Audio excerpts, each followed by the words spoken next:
ಎಲ್ಲ ಮಹಾಜನರಲ್ಲಿ ನಾವೊಂದು ಹೇಳಿಕೆಯನ್ನು ನೀಡ್ತಾ ಇದ್ದೇವೆ. ಇತ್ತೀಚೆಗೆ ಮುಸ್ಲಿಂ ಹಬ್ಬದಲ್ಲಿ ಕೃಷ್ಣ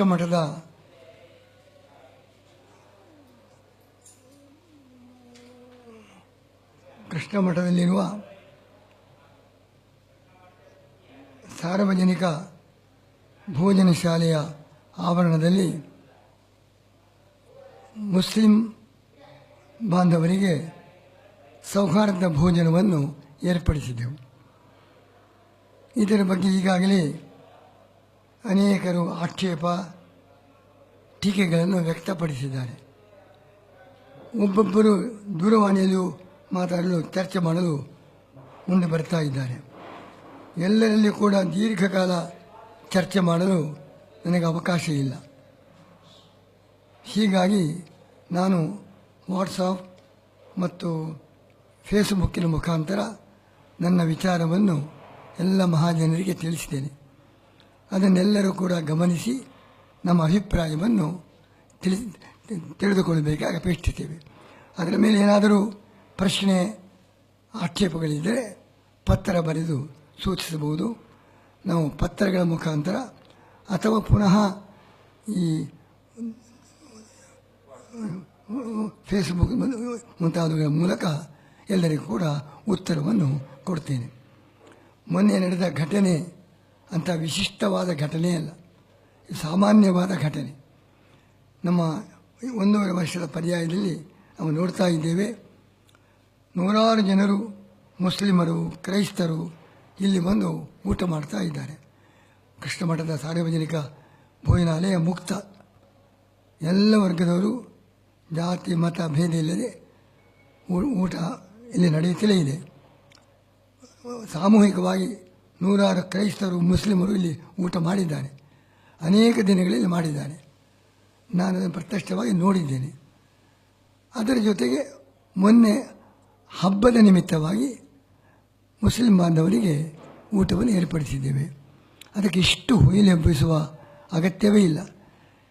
ಸಾಧಾರಣವಾಗಿ ದಿನನಿತ್ಯ ನಡೀತಾ ಇದೆ. ಅದರಲ್ಲಿ ಇದು ಆ ದಿವಸ ನಡೆದಿದೆ. ಇದು ಹೊಸದಲ್ಲವೇ ಅಲ್ಲ, ಹೊಸ ಸಂಗತಿಯಲ್ಲ, ಇಷ್ಟವರೆಗೆ ನಡೆಯದೇ ಇದ್ದ ಘಟನೆಯಲ್ಲ. 100 ವರ್ಷದಲ್ಲಿ ನಮ್ಮ ಪರ್ಯಾಯ ಮಾತ್ರ ಅಲ್ಲ, ಎಲ್ಲ ಪರ್ಯಾಯಗಳಲ್ಲಿ ಕೂಡ ಜಾತಿ ಮತ ಭೇದವಿಲ್ಲದೆ ಎಲ್ಲರಿಗೂ ಊಟ ನಡೀತಾ ಇದೆ. ಕ್ರಿಶ್ಚಿಯನರು ಬರ್ತಾರೆ, ಮುಸ್ಲಿಮರು ಬರ್ತಾರೆ, ಪ್ರತ್ಯೇಕವಾಗಿ ಬರ್ತಾರೆ, ಸಾಮೂಹಿಕವಾಗಿ ಬರ್ತಾರೆ, ಎಲ್ಲರಿಗೂ ಊಟ ನಡೀತಾ ಇದೆ. ಅದರಂತೆಯೇ ನಾವು ಆಹ್ವಾನ ಮಾಡಿ ಆಗಿದೆ ಇಷ್ಟೇ. ಅವರು ಸಹಜವಾಗಿ ಬರ್ತಾಯಿದ್ದರು. ಈ ಸಲ ನಾನು ಆಹ್ವಾನ ಮಾಡಿ ಬಂದಿದ್ದಾರೆ, ಇಷ್ಟೇ ವಿಶೇಷ. ಆಹ್ವಾನ ಮಾಡಲಿಕ್ಕೆ ಕಾರಣ, ನಮ್ಮ ಪರ್ಯಾಯದಲ್ಲಿ ಎಲ್ಲರೂ ಕೂಡ ಹಿಂದೂಗಳು ಎಲ್ಲ ವರ್ಗದವರು ಬಂದು ಭೋಜನ ಸ್ವೀಕಾರ ಮಾಡಿದ್ದಾರೆ. ಆದರೆ ಮುಸ್ಲಿಂ ಬಾಂಧವರು ಪರ್ಯಾಯ ಕಾಲದಲ್ಲಿ ಹೊರೆ ಕಾಣಿಕೆ ಮುಖಾಂತರ ಸೇವೆ ಸಲ್ಲಿಸಿದ್ದಾರೆ.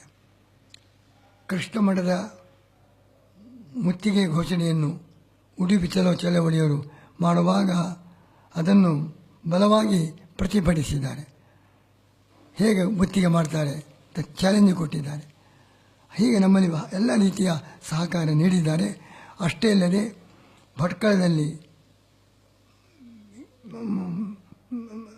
ಇನ್ನೂ ಬೇರೆ ಬೇರೆ ಗಂಗಾವತಿ ಮುಂತಾದ ಬೇರೆ ಬೇರೆ ಕಡೆಗಳಲ್ಲಿ ಮುಸ್ಲಿಮರು ನಮ್ಮನ್ನು ಮನೆಗೆ ಕರೆಸಿದ್ದಾರೆ ಮತ್ತು ಮಸೀದಿಗೆ ಕರೆದು ಮಸೀದಿ ಉದ್ಘಾಟನೆಯನ್ನು ಅನೇಕ ಕಡೆ ನಡೆದಿದೆ.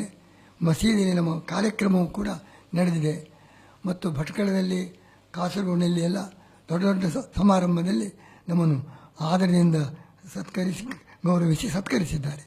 ಹೀಗೆ ಎಲ್ಲ ರೀತಿಯಿಂದ ಮುಸ್ಲಿಂ ಬಾಂಧವರು ನಮಗೆ ಸಹಕಾರವನ್ನೇ ನೀಡ್ತಾ ಇದ್ದಾರೆ, ನಮಗೆ ಸ್ವಾಗತವನ್ನು ಕೂಡ ನೀಡಿದ್ದಾರೆ.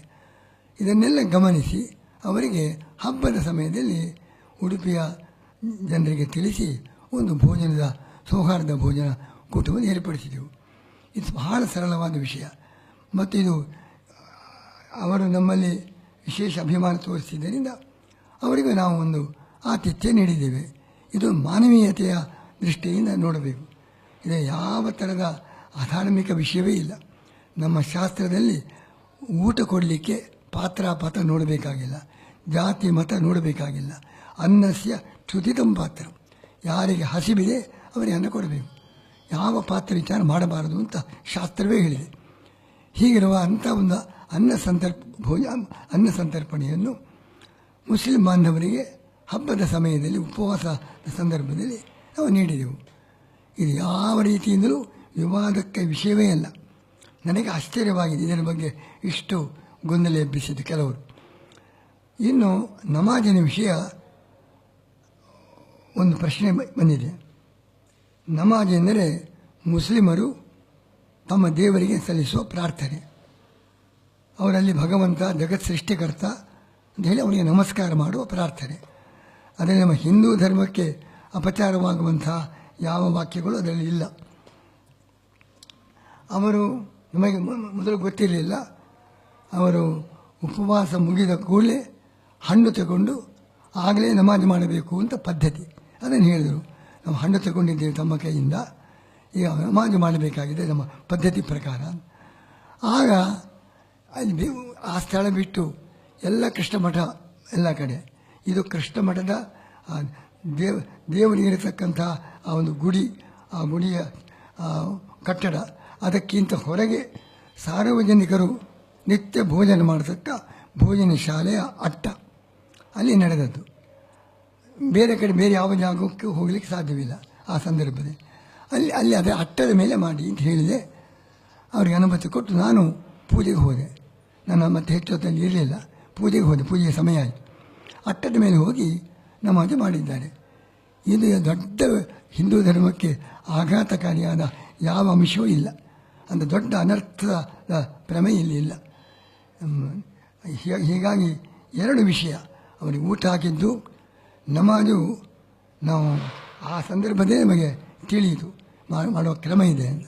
ಅದಕ್ಕೆ ಅವರ ಪ್ರಾರ್ಥನೆಗೆ ಅವಕಾಶ ಕಲ್ಪಿಸಿಕೊಟ್ಟೆ. ಇಲ್ಲಿ ಯಾವುದೂ ಕೂಡ ಚರ್ಚೆಗೆ ಆಕ್ರೋಶಕ್ಕೆ ಅವಕಾಶವೇ ಇಲ್ಲ. ಆದ್ದರಿಂದ ಇನ್ನು ವಿಚಾರ ಮಾಡಿದರೆ ಮುಸಲ್ಮಾನರು ಗೋಮಾಂಸ ಸೇವೆ ಮಾಡುವವರು ಅಂತ ಒಂದು ವಿಚಾರ ಇದೆ. ಮುಸಲ್ಮಾನರು ಮಾತ್ರ ಅಲ್ಲ, ಹಿಂದೂಗಳಲ್ಲಿಯೂ ಕೂಡ ಬಹಳ ಮಂದಿ ಗೋಮಾಂಸ ತಿನ್ನುವರು ಇದ್ದಾರೆ. ನಾವು ಅವರ ಸ್ನೇಹ ಸೌಹಾರ್ದ ಬೆಳೆಸಿಕೊಂಡು ಹಿಂದೂಗಳೇ ಆಗಲಿ ಮುಸಲ್ಮಾನರೇ ಆಗಲಿ ಆದಷ್ಟು ಗೋಮಾಂಸವನ್ನು ಬಿಡುವಂತೆ ಅವರಿಗೆ ನಾವು ಹೋಲಿಸುವಂಥ ಕಾರ್ಯ ಸ್ನೇಹದಿಂದ ಆಗಬೇಕು. ಇದು ಘರ್ಷಣೆಯಿಂದ ಬಲಾತ್ಕಾರದಿಂದ ಆಗುವ ಕಾರ್ಯವಲ್ಲ, ಸ್ನೇಹ ಸೌಹಾರ್ದದಿಂದ ಆಗಬೇಕು. ಈ ಸ್ನೇಹ ಸೌಹಾರ್ದ ಬೆಳವಣಿಗೆ ಇದೆಲ್ಲದಕ್ಕೂ ಕೂಡ ಅನುಕೂಲ, ಪ್ರತಿಕೂಲ ಅಲ್ಲ. ಮಾತ್ರವಲ್ಲದೆ ಅಂಥ ಮುಸಲ್ಮಾನರ ಜೊತೆಗೆ ಸ್ನೇಹ ಸಂಬಂಧ ನಾವು ಮಾತ್ರ ಆರಂಭಿಸಿದ್ದಲ್ಲ. ನಮಗೆಲ್ಲ ಮೂಲ ಗುರುಗಳಾದ ಮಧ್ವಾಚಾರ್ಯರು, ಅವರ ಮೇಲೆ ಮುಸಲ್ಮಾನರು ಸಂಶಯದಿಂದ ಶತ್ರುಗಳು ಅಂತ ಒಂದು ಭಾವನೆಯಿಂದ ಆಕ್ರಮಿಸಲು ಬಂದಾಗ, ಯಾಕೆ ಆಕ್ರಮಣ ಮಾಡ್ತಾ ಇದ್ದೀರಿ, ನೀವು ಬಹುಸಂಖ್ಯಾತರು, ನಾವು ಕೆಲವೇ ಬಂದಿದ್ದೇವೆ, ನಮಗೇನು ಭಯವಿಲ್ಲ, ನಾವು ನಿಮ್ಮ ರಾಜನನ್ನು ನೋಡಲಿಕ್ಕೆ ಬಂದಿದ್ದೇವೆ, ಭವತಾನ್ನರಪಂ ಕ್ಷಿತಿಪತಿಂ ದಿದೃಶ್ಯವ, ನಿಮ್ಮ ರಾಜನ ನೋಡಲಿಕ್ಕೆ ಬಂದಿದ್ದೇವೆ, ಯಾಕೆ ನಮ್ಮ ಮೇಲೆ ಹಾರಾಡ್ತಾ ಇದ್ದೀರಿ ಅಂತ ಹೇಳಿದಾಗ ಎಲ್ಲ ಸ್ತಬ್ಧರಾದರು. ರಾಜನು ಅವರನ್ನು ನೋಡಿದ, ವಿಚಾರಿಸಿದ. ಅವರ ಮಾತು, ಆ ಕಾಲೋಚಿತವಾದ ಮಾತು, ಆ ಸೌಮ್ಯವಾದ ಮಾತು, ಗಂಭೀರವಾದ, ಅದರಿಂದ ಅವನು ಬಹಳ ಒಂದು ನಮ್ರನಾಗಿ ಅವರಿಗೆ ಗೌರವ ಸನ್ಮಾನ ಸಲ್ಲಿಸಿದ. ಹೀಗೆ ಅವರ ಜೊತೆಗೆ ಸ್ನೇಹ ಸಂಪರ್ಕವನ್ನು ಮಧ್ವಾಚಾರ್ಯರೇ ಮಾಡಿದ್ದಾರೆ. ಸ್ನೇಹ ಸಂಪರ್ಕ ಮಾಡೋದಾದರೆ ಅವರಿಗೆ ಊಟವನ್ನು ಹಾಕಬಹುದಲ್ವ? ಯಾವಾಗ ಸ್ನೇಹ ಸೌಹಾರ್ದಕ್ಕೆ ಅವಕಾಶ ಇದೆ ಅಂತಾದ ಮೇಲೆ ಊಟ ಹಾಕಿದರೆ ತಪ್ಪೇನಾಗ್ತದೆ? ಮಂತ್ರಾಲಯ ಸ್ವಾಮಿಗಳು ಅವರಿಗೆ ಜಾಗ ಕೊಟ್ಟವರು ಯಾರು? ಮುಸ್ಲಿಂ ಸುಲ್ತಾನ್, ಅವನಿಗೆ ಜಾಗ ಕೊಟ್ಟ. ಅವನ ಜೊತೆಗೆ ಉತ್ತಮ ಸಂಬಂಧವನ್ನು ಮಂತ್ರಾಲಯ ಸ್ವಾಮಿಗಳು ಇಟ್ಟುಕೊಂಡಿದ್ದರು. ಅವರ ಮೇಲೆ ಭಕ್ತಿ ಗೌರವದಿಂದ ಅವರಿಗೆ ಜಾಗ ಕೊಟ್ಟಿದ್ದಾರೆ. ಸತ್ಯಬೋಧ ಸ್ವಾಮಿಗಳು ಸಮನೂರು, ಅವರಿಗೂ ಅಲ್ಲಿಯ ಮುಸ್ಲಿಂ ಸುಲ್ತಾನಿಗೂ ಉತ್ತಮವಾಗಿರತಕ್ಕಂಥ ಸಂಪರ್ಕ, ಅವರಿಂದ ಸಲಹೆಗಳನ್ನು ಅವನು ಪಡೀತಾ ಇದ್ದ ಎಂಬುದಾಗಿ. ಹೀಗೆ ನಮ್ಮ ಪೂರ್ವಾಚಾರ್ಯರೆಲ್ಲರೂ ಕೂಡ ಮುಸ್ಲಿಮರ ಜೊತೆಗೆ ಸ್ನೇಹ ಸೌಹಾರ್ದವನ್ನು ಇಟ್ಟುಕೊಂಡಿದ್ದರು. ಇತ್ತೀಚೆಗೆ ನಮ್ಮ ಗುರುಗಳು, ಪರಮ ಗುರುಗಳು ವಿಶ್ವಜ್ಞ ತೀರ್ಥರು ಸಾಮಾನ್ಯ 1904ನೇ ಇಸವಿಯಲ್ಲಿ ಪರ್ಯಾಯದ ಪೂರ್ವಭಾವಿಯಾಗಿ ಉಡುಪಿಯ ಹಾಜಿ ಅಬ್ದುಲ್ಲಾ ಅವರ ಮನೆಗೆ ಅವರೇ ಹೋಗಿ ಅವರ ಆಹ್ವಾನ ಪ್ರಕಾರ ಅಲ್ಲಿ ಅವರು ಕಾಣಿಕೆ ಸಲ್ಲಿಸಿದ್ದಾರೆ ಅಬ್ದುಲ್ಲರವರು, ಅದನ್ನು ಸ್ವೀಕರಿಸಿದ್ದಾರೆ. ಹೀಗೆ ಮಧ್ವಾಚಾರ್ಯರಿಂದ ನಮ್ಮ ಪರಮ ಗುರುಗಳವರೆಗೆ ಮುಸ್ಲಿಮರ ಜೊತೆಗೆ ಸೌಹಾರ್ದ ಸಂಪರ್ಕ ಇದೆ. ಸೌಹಾರ್ದ ಸಂಪರ್ಕ ಇದೆ ಅಂಥೇಳಿ ನಮ್ಮ ಸಿದ್ಧಾಂತವನ್ನು ಮಾತ್ರ ನಾವು ಬಿಡಲಾರೆವು. ಹಿಂದೂ ಧರ್ಮಕ್ಕೆ ಅಪಾಯವಾದಾಗ ಯಾರಿಂದಲೇ ಆಗಲಿ, ಸರ್ಕಾರದಿಂದಲೇ ಆಗಲಿ, ಯಾರಿಂದ ಆಗಲಿ, ಆಗ ಅಹಿಂಸಾತ್ಮಕ ಪ್ರತಿಭಟನೆ ನಾವು ಮಾಡುವನೇ. ಹಿಂದೂ ಧರ್ಮಕ್ಕೆ ಅಪಚಾರವಾಗುವ ಯಾವುದಕ್ಕೂ ನಾವು ಅವಕಾಶ ಕೊಡುವುದಿಲ್ಲ. ಆ ರೀತಿ ಇಷ್ಟವರೆಗೆ ನಾವು ಏನು ಹೋರಾಟ ಮಾಡಿದ್ದೀವಿ ಎಂಬುದು ನಿಮಗೆಲ್ಲರಿಗೂ ಕೂಡ ಗೊತ್ತಿದೆ. ನಮ್ಮ ಧ್ಯೇಯದಲ್ಲಿ ಬದಲಾವಣೆ ಇಲ್ಲ. ಸ್ವಧರ್ಮ ನಿಷ್ಠೆ, ಪರಧರ್ಮ ಸಹಿಷ್ಣುತೆ, ಇದನ್ನು ಅನೇಕ ವರ್ಷಗಳಿಂದ ಹಿಂದೂ ಸಮಾಜದ ಒಳಗೂ ಮತ್ತು ಹೊರಗಿನವರ ಜೊತೆಗೂ ಇದು ಎರಡನ್ನು ಕೂಡ ಪರಿಪಾಲಿಸಿಕೊಂಡು ಬರುವ ಕೆಲಸವನ್ನು ಕಳೆದ ಒಂದು 60 ವರ್ಷಗಳಿಂದ ನಾನು ಮಾಡ್ತಾ ಇದ್ದೇನೆ. ಅದರಂತೆ ಇದು ಹೊಸದಲ್ಲ. ಎಷ್ಟೋ ಕಡೆಗೆ ಮಸೀದಿಗೆ ಹೋಗಿದ್ದೇನೆ, ಸ್ವಾಗತ ಮಾಡಿದ್ದಾರೆ, ಮುಸಲ್ಮಾನರು ಕರೆದಿದ್ದಾರೆ. ಅವರಲ್ಲಿ ಹೋಗಬಹುದಾಗಿದೆ, ಅವರನ್ನು ಯಾಕೆ ಕರೆಸಿಕೊಳ್ಳಬಾರದು? ಎಲ್ಲ ಕಡೆಗೆ ಹೋಗಿದ್ದೇವೆ, ಆಹ್ವಾನ ಮಾಡಿದ್ದಾರೆ, ನಾನು ಅವರನ್ನು ಕರೆದೆ. ಇದೇನು ದೊಡ್ಡ ಒಂದು ಯಾವ ರೀತಿಯಿಂದಲೂ ಹಿಂದೂ ಧರ್ಮಕ್ಕೆ ಅಪಚಾರ ಅಲ್ಲ. ಹೀಗೆ ಮಾಡುವುದರಿಂದ ಹಿಂದೂ ಧರ್ಮಕ್ಕೆ ಮತ್ತಷ್ಟು ಗೌರವ ಬೆಳೀತದೆ.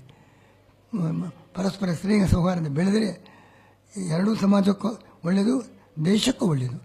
ಯಾವ ರೀತಿಯಿಂದಲೂ ಎಲ್ಲರೂ ಸ್ವಾಗತ ಮಾಡಬೇಕಾದ ವಿಷಯ ಹೊರತು ಇದರ ಮೇಲೆ ಆಕ್ಷೇಪ, ವಿರೋಧ, ಪ್ರತಿಭಟನೆ ಮಾಡೋದು ಯಾವ ರೀತಿಯಿಂದಲೂ ಸೂಕ್ತವಲ್ಲ. ಇದು ಮಾನವೀಯತೆಗೂ ಅನುಗುಣವಲ್ಲ ಎಂಬುದನ್ನು ನಾನು ಒತ್ತಿ ಹೇಳಿ, ಈ ಬಗ್ಗೆ ನೀವೆಲ್ಲರೂ ಕೂಡ ಪರಿಶೀಲನೆ ಮಾಡಿ. ನನ್ನ ಮನಸ್ಸು ಮುಕ್ತ ಮನಸ್ಸು. ನನಗೆ ಯಾರಿಗೂ ಎಲ್ಲರ ಜೊತೆಗೆ ಸ್ನೇಹ ಸೌಹಾರ್ದ ಬೆಳೆಯಬೇಕು.